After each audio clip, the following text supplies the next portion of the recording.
विद्यार्थी मित्रांनो, दिवसेंदिवस प्लॅस्टिकचा वापर वाढत चाललाय पहा. आपल्या घरी सुद्धा आपण वेगवेगळं सामान आणतो, म्हणजे किराणा साहित्य असेल किंवा भाजीपाला असेल किंवा वेगवेगळ्या वस्तू आणतो. त्या वस्तू सर्रासपणे प्लॅस्टिक पिशव्यामध्ये दिल्या जातात. आणि मग आपण काय करतो, त्या पिशवीतलं जे साहित्य आहे ते काढून घेतलं, आपण ती पिशवी कचऱ्यात टाकून देतो आणि आपली ती घरातला कचरा आपण आपल्या उकिरड्यावर टाकून देतो. मग त्यामुळं काय होतं, तो जो प्लॅस्टिकचा कचरा आहे तो त्या उकिरड्याहून आजूबाजूच्या परिसरामध्ये पसरतो आणि मग आपला परिसर घाण होतो. आपण स्वच्छता मॉनिटर उपक्रमामध्ये पाहिलंय की आपला परिसर आपण कसा ठेवला पाहिजे, स्वच्छ आणि सुंदर, आहे की नाही. मग आपला परिसर जर असा वेगवेगळ्या रंगीबेरंगी प्लॅस्टिक पिशव्या उडाल्यात, तर सगळा कचरा आजूबाजूला दिसतोय, असा परिसर घाण होऊ द्यायचा नाही. शिवाय तो त्या जे प्लॅस्टिकच्या पिशव्या आहेत, या पिशव्या गुरांच्या तोंडात गेल्या, कारण आपण पाहतो गुरं चारताना त्या पिशव्या त्या खातात आणि मग ती प्लॅस्टिक जर त्या गुरांच्या तोंडात गेलं, शरीरात गेलं, तर त्या गुरांना आजार होतो. ते गुरं दगावू सुद्धा शकतात.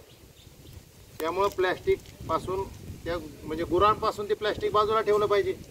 मग याला काय करू शकतो आपण, घरोघरी जेवढा शक्य आहे तेवढा प्लॅस्टिकचा वापर टाळला पाहिजे. बरोबर की नाही. बाजारात जाताना कापडी पिशवी घेऊन जायचं, दुकानात जाताना पिशवी घेऊन जायचं. आणि दुकानदार जर प्लॅस्टिकमध्ये जर तुम्हाला सामान देत असेल तर त्यांना सांगायचं की बाबा मला प्लॅस्टिकमध्ये सामान नको, मी माझी पिशवी आणलेली. पण एवढं करून सुद्धा कधी कधी आपल्याला ते टाळू शकत नाही, आपल्याला ती प्लॅस्टिकमध्ये येतच. उदाहरणार्थ अगरबत्ती, बिस्किटचा पुडा आहे किंवा चॉकलेट आहेत. एकतर चॉकलेट खायचीच नाहीत, पण जरी तुम्हाला कोणी चॉकलेट दिलं किंवा घरी जे अगरबत्ती आणतो, साबुदाणा आणतो उपवासाचा, ते प्लॅस्टिकमध्येच येतोय आजकाल. मग काय करायचं आपण, आपल्या घरी असणारी किंवा आजूबाजूला तुम्हाला परिसरामध्ये प्लॅस्टिकची बिस्लरी पाण्याची बाटली भेटती बा, आहे की नाही, शुद्ध केलेली पाण्याची, ती पाण्याची बाटली सुद्धा प्लॅस्टिकची, ती सुद्धा इकडे इकडे फेकून नाही द्यायची. या सगळ्यांचा आपण पुनर्वापर करू शकतो आणि आपला परिसर घाण होण्यापासून थांबवू शकतो. काय करायचं, अशी एखादी रिकामी बाटली ती घ्यायची आणि तुम्हाला समजा हे कोणी चॉकलेट दिलं, एक तर मुळात चॉकलेट खायचंच नाही, पण जरी कोणी दिलं तरी त्याचं हे जे प्लॅस्टिक कागद आहे तो या बाटलीमध्ये टाकून द्यायचा.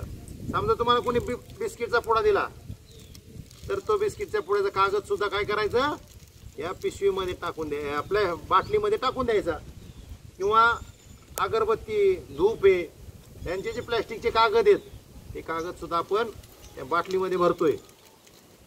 अजून आपल्या घरी काय प्लॅस्टिकमध्ये येतं बघा, आपला किराणा सामान असतो ना, किराणा सामान ते सुद्धा आपल्याला प्लॅस्टिकमध्ये देतात पहा.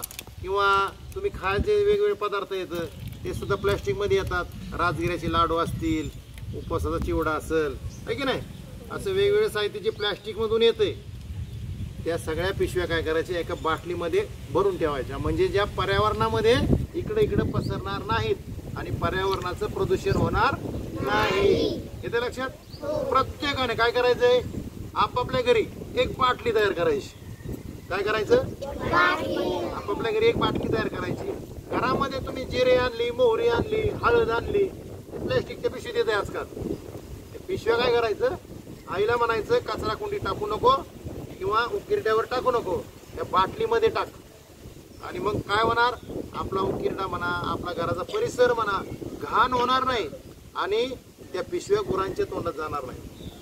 आपल्या ग्रामीण भागामध्ये उकिरड्यावरचं जे खत आहे ते आपण रानात नेऊन टाकतो शेतात, आणि जेव्हा आपण हे प्लॅस्टिकच्या पिशव्या उकिरड्यावरच्या तशाच रानात नेऊन टाकतो, सगळ्या रानात सुद्धा प्लॅस्टिकच्या पिशव्या होऊन जातात. पहा तुम्ही, तुम्हाला पाहायला पण भेटते आपल्या ग्रामीण भागामध्ये. हे जर थांबवलं नाही आपण तर भविष्य काळामध्ये खूप भयानक समस्या होणार आहे. त्यामुळं सांगतोय, एकतर मुळात प्लॅस्टिकचा वापर पूर्णपणे बंद करायचा आहे, आणि जरी नाविलाज असतो तो वापर केला गेला तर त्या पिशव्या इतरत्र कुठेही टाकून द्यायच्या नाही, त्या कुठं टाकायच्या, बाटलीमध्ये ठेवून द्यायच्या, संग्रह करायच्या. आपण नंतर या सगळ्या बाटल्या गोळा करून ज्या ठिकाणी प्लॅस्टिकची योग्य पद्धतीने विल्हेवाट लावली जाते त्या ठिकाणी आपण या बाटल्या नेऊन देऊ. ते काम आमचं, आम्ही ते पोहोच करू तिथं. पण तोपर्यंत तुम्ही आपल्या घराच्या आजूबाजूला कुठंही प्लॅस्टिकचा कागद दिसणारच नाही याची काळजी घ्यायची. आता इथून पुढे आम्ही ज्यावेळेस तुमच्या घरी भेट द्यायला येतोय त्यावेळेस आम्ही तुम्हाला आवर्जून पाहणार कुठं काय तुमच्या घराच्या आजूबाजूला प्लॅस्टिक दिसतंय का. जर दिसलं तर मग आम्ही म्हणणार, अरे का बाबा तू काम व्यवस्थित करत नाही, आपण सर्वजण पर्यावरण दूत आहोत, स्वच्छता दूत आहोत, निसर्गामध्ये चांगलं काम करणारे दूत आहोत. आपण प्रत्येकाने काय केलं पाहिजे?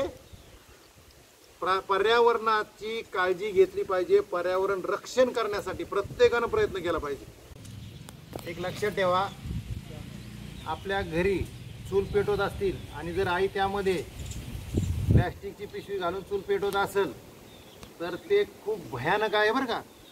प्लॅस्टिक जाळल्यानंतर त्यातून निघणारा विषारी वायू आपल्या शरीराला खूप खूप खूप हानिकारक असतो. त्यामुळं प्लॅस्टिक, आणि लक्षात ठेवा, तुमची आई चूल पेटवते म्हणजे त्यातून निघणारा जो आपल्याला अपायकारक असणारा जो वायू आहे तो वायू दुसऱ्या गावच्या माणसाच्या नाकात जाणार नाही.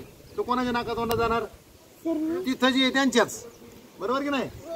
म्हणजे ती चूल पेटवणारी स्त्री असेल किंवा तिच्या घरातली इतर लहान मुलं, तुम्ही किंवा तुमच्या घरातली इतर व्यक्ती असेल ते. त्यामुळं लक्षात ठेवा, प्लॅस्टिक पेटवायचं नाही.